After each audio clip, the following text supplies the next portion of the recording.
हिॾकी छो थींदी आहे? छा कंहिंजे यादि करण सां हिॾकी थींदी आहे? बार बार हिॾकी थिए त छा कजे?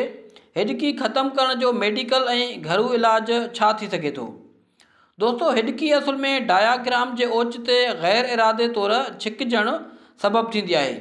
डायाग्राम या डायाफ्राम उहा वॾी अज़ली या झली आहे जेका फिफड़नि जे हेठां हूंदी आहे ऐं साह खणण में कमु ईंदी आहे। जॾहिं उहो अज़लो या झली ओचितो छिकिजी पवे थो त साह खणण जे वक़्तु हक हक जहिड़ो आवाज़ु अचे थो, जंहिंखे हिॾकी चवंदा आहिनि। हिॾकी थियण जा आम ऐं मुख़्तलिफ़ सबब कुझु हिन तरह आहिनि: जल्द खाधो खाइणु या वधीक खाधो खाइणु, थधो या गरम मशरूब हिकदमि पीअणु, तेज़ाबियत या मादे में गैस, घणो खिलण या ॻाल्हाइण दौरान हवा अंदरि वञणु, अल्कोहल या सिगरेट नोशी जे इस्तेमाल जे करे, या कॾहिं कॾहिं ज़हनी दबाव जे करे बि थी पवंदी आहे। सवाल आहे त छा कंहिंजी यादि करण सां हिॾकी थींदी आहे? तिबी लिहाज़ खां को बि साइंसी सबूत नाहे त कंहिंजे यादि करण सां हिॾकी थिए थी। उहो रुॻो हिकु रिवायती या सक़ाफ़ती अक़ीदो आहे। हिॾकीअ जा सबब जिस्मानी आहिनि, एहसासाती न। जेकॾहिं हिॾकी कुझु कलाकनि या ॾींहंनि ताईं रहे त उन जा सबब मुख़्तलिफ़ थी सघनि था, यानी मादे जूं बीमारियूं जंहिंमें तेज़ाबियत, गैस, अल्सर या जिगर या फिफड़नि जा मसइला बि थी सघनि था। दिमाग़ या असाब जूं बीमारियूं, अहिड़ी हालति में डॉक्टर सां राबितो करणु ज़रूरी आहे। जेकॾहिं कंहिं माण्हूअ खे हिॾकी थिए ऐं जल्दीअ न छॾे त थधो पाणी नंढनि नंढनि ढुकनि में पीअणो ज़रूरी आहे।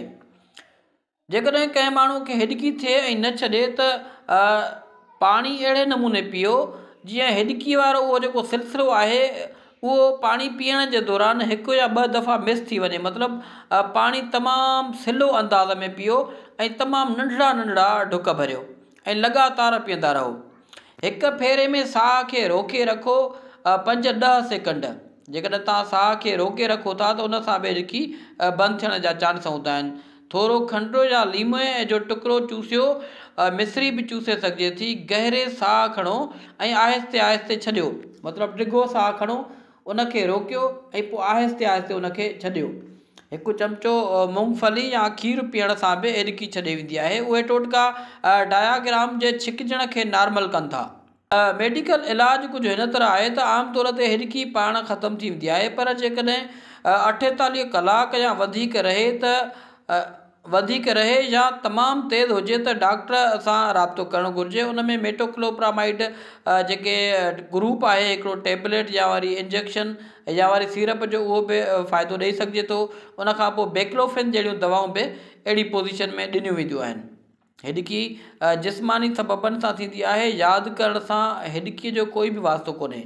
घणो वक़्तु या बार बार हिॾकी थियण सां डॉक्टर सां मशवरो करे सघिजे थो, या वरी जेके आज़मूदा घरू टोटका तव्हांखे ॿुधायल आहिनि उन्हनि खे आज़मायो त फ़ाइदो थी सघे थो। दोस्तो, इन तरह जूं वधीक मालूमात मुश्तमिल वीडियोज़ जे लाइ असांजे पेज खे लाइक कयो, यूट्यूब चैनल खे सब्सक्राइब कयो ऐं तव्हांखे असांजा वीडियोज़ कीअं था लॻनि पंहिंजी क़ीमती राय खां ज़रूरु आगाह कंदा।